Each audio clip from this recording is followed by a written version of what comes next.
Hello friends, आज के इस वीडियो में हम लोग क्लास 12th के हिस्ट्री का चैप्टर नंबर 3 जिसका नाम है बंधुत्व जाति तथा वर्ग आरंभिक समाज यानी कि क्लास 12th का हिस्ट्री का लेसन नंबर 3 जिसका नाम है बंधुत्व जाति तथा वर्ग आरंभिक समाज।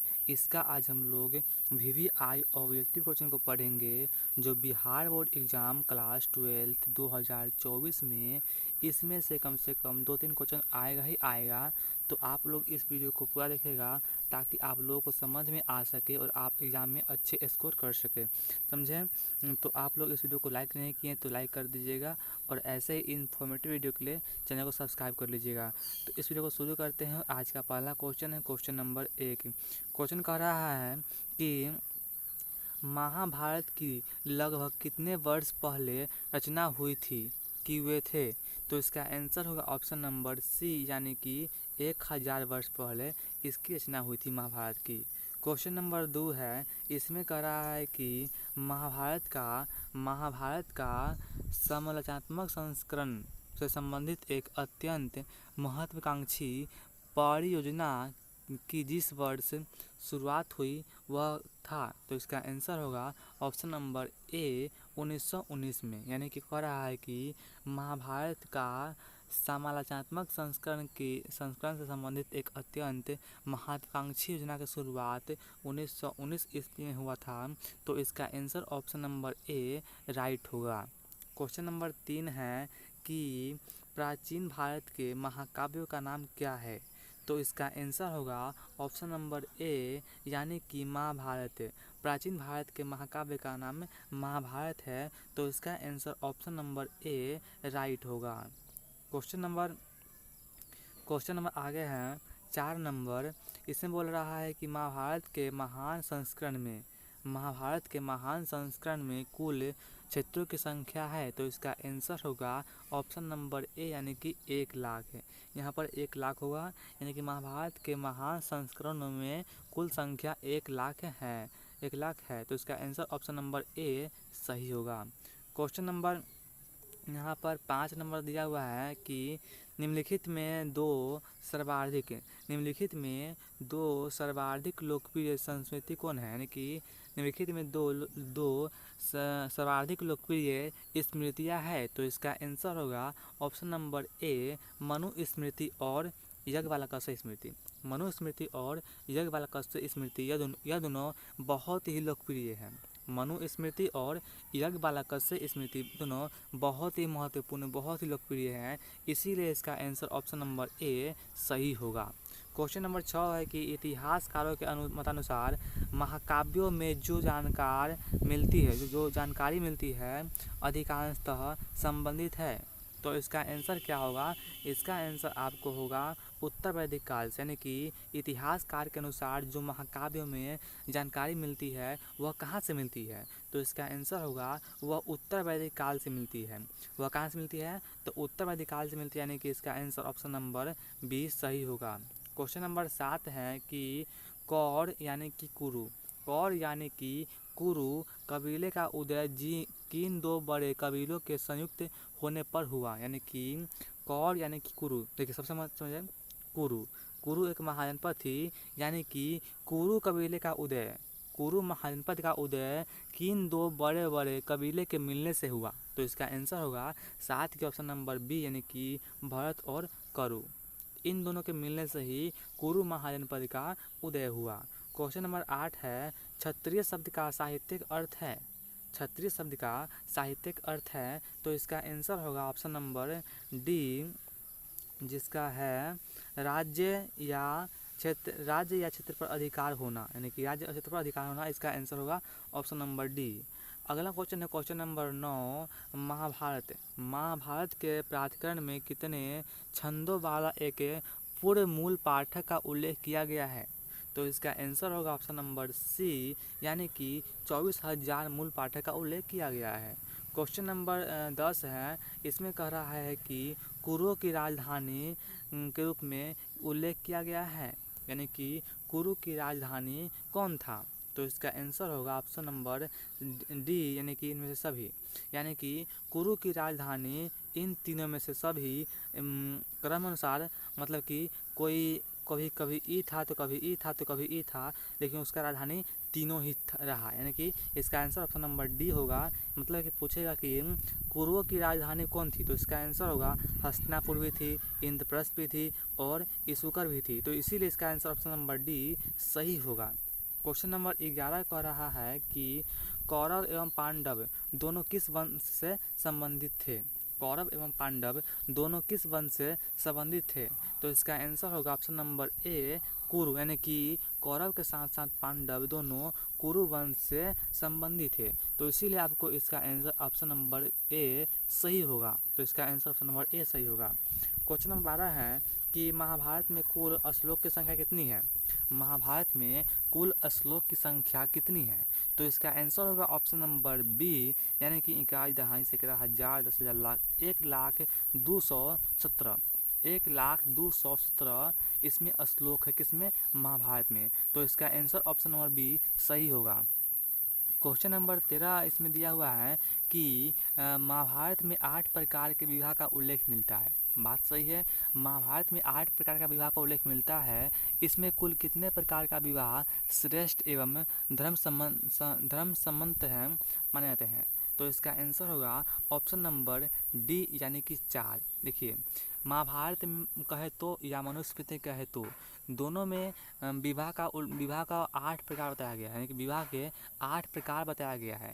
इसमें से चार ऐसा विवाह है जो बहुत ही श्रेष्ठ है, समझिए, बहुत ही श्रेष्ठ है, और 4 ऐसा विवाह है जो बहुत ही निंदनीय है, समझे।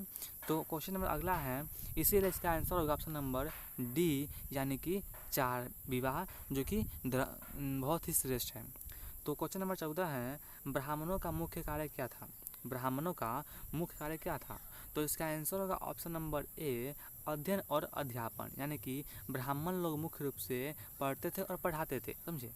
ब्राह्मण का काम अभी ज़माना में है वही पूजा पाठ कराना, और उस समय के ज़माने में भी पूजा पाठ कराने के साथ साथ में अध्ययन, यानी कि पढ़ना और पढ़ाना बहुत ही मुख्य कार्य था। यानी कि इसका आंसर ऑप्शन नंबर ए सही होगा। ब्राह्मणों का मुख्य कार्य अध्ययन और अध्यापन था। तो इसका आंसर ऑप्शन नंबर ए होगा।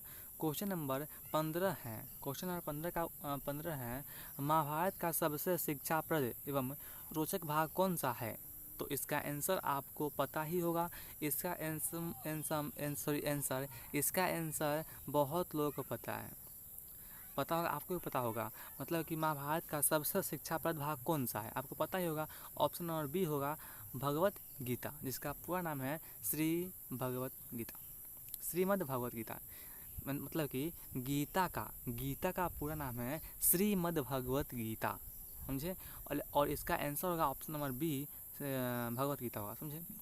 क्वेश्चन नंबर 16 है, भगवत गीता महाभारत के किस पर्व से अवतरित है, तो इसका आंसर होगा ऑप्शन नंबर सी, यानी कि भीष्म पर्व से।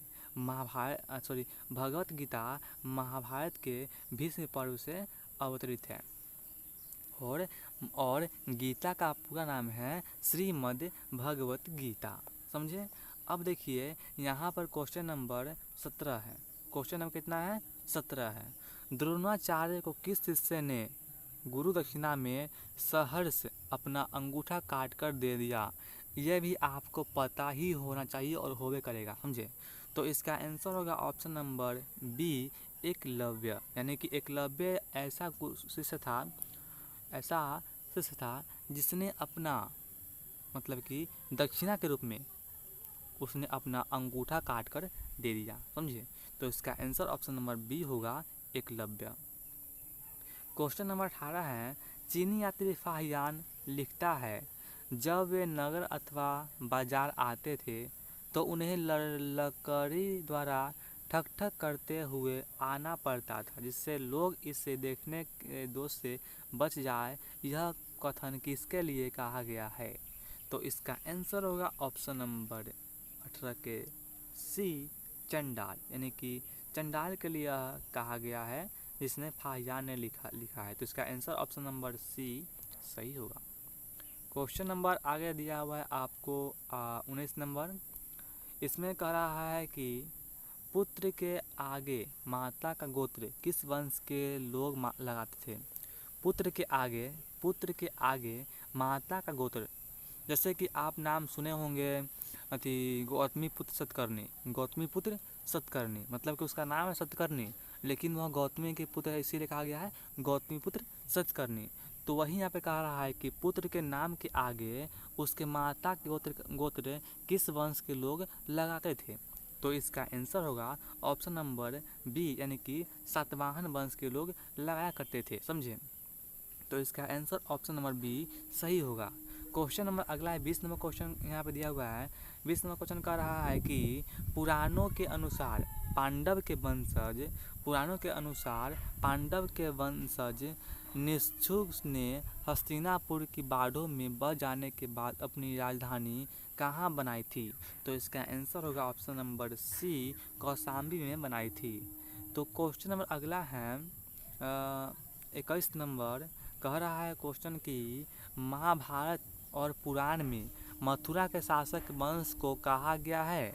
महाभारत और पुराण में मथुरा के शासक वंश को कहा गया है। तो इसका आंसर ऑप्शन नंबर सी होगा, यदु। तो इसका आंसर आपको ऑप्शन नंबर सी सही होगा। क्वेश्चन नंबर 22 यहाँ पर दिया हुआ है, निम्न में से कौन सा नगर पांडवों द्वारा बनाया गया है। ये नहीं होगा।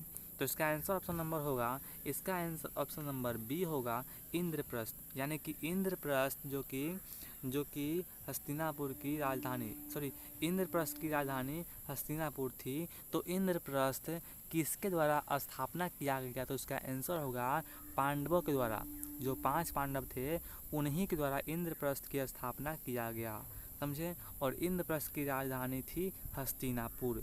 तो इसका आंसर ऑप्शन नंबर बी सही होगा। क्वेश्चन नंबर 23 है। 23 दिया हुआ है कि महाभारत विश्व का सबसे लंबा महाकाव्य है, यानी कि महाभारत विश्व का सबसे लंबा महाकाव्य है। इसमें कुल कितने पर्व हैं। तो इसका आंसर होगा ऑप्शन नंबर बी, 18 पर्व है। देखिए 23 नंबर क्वेश्चन में एक क्वेश्चन में 2 क्वेश्चन बन गया। देखिए कैसे, महाभारत विश्व का सबसे लंबा महाकाव्य है, और क्वेश्चन में आएगा कि विश्व का सबसे लंबा महाकाव्य कौन है। तो इसका आंसर होगा महाभारत। और क्वेश्चन आया कि महाभारत में कितने पर्व हैं। तो इसका आंसर होगा 18 पर्व है, समझे। तो क्वेश्चन नंबर 24 है। 24 कह रहा है कि पांडु की पत्नी का नाम क्या था।